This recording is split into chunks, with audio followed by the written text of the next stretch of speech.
পুড়ছে ভারতের অন্যতম পর্যটন নগরীর গোয়ার একটি নাইট ক্লাব, যেখানে আনন্দে মেতেছিল বহু পর্যটক।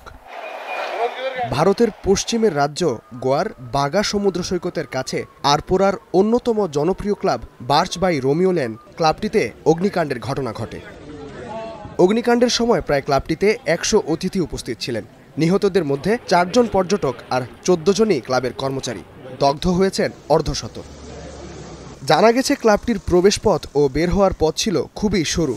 দ্বিধা ও আতঙ্কে অনেকেই আশ্রয় নেন ক্লাবটির রান্নাঘরে। সেখানেই আটকা পড়েন তারা। আমরা এখানে পৌঁছার পরই ভাবলাম, এখানে এত দূষণ কেন? কিছুক্ষণ পর জানতে পারি আগুন লেগেছে। আমরা ভাগ্যবান, কারণ আমাদের ক্যাব ড্রাইভার দেরি করে এসেছিল, না হলে অগ্নিকাণ্ডের সময় আমরা এখানেই থাকতাম।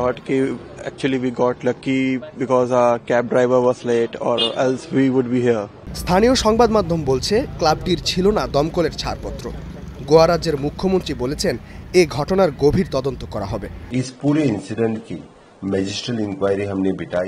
আমরা ঘটনাটির উপর একটি ম্যাজিস্ট্রেট স্তরের তদন্তের নির্দেশ দিয়েছি। ক্লাবটি যে অনুমতিগুলো পেয়েছিল এবং যারা সেই অনুমতিগুলো দিয়েছেন তাদের বিষয়ে আমরা তদন্ত করব। অগ্নি নিরাপত্তা বিধি ও ভবন নির্মাণের নিয়মকানুন মানা হয়েছে কিনা তাও খতিয়ে দেখা হবে।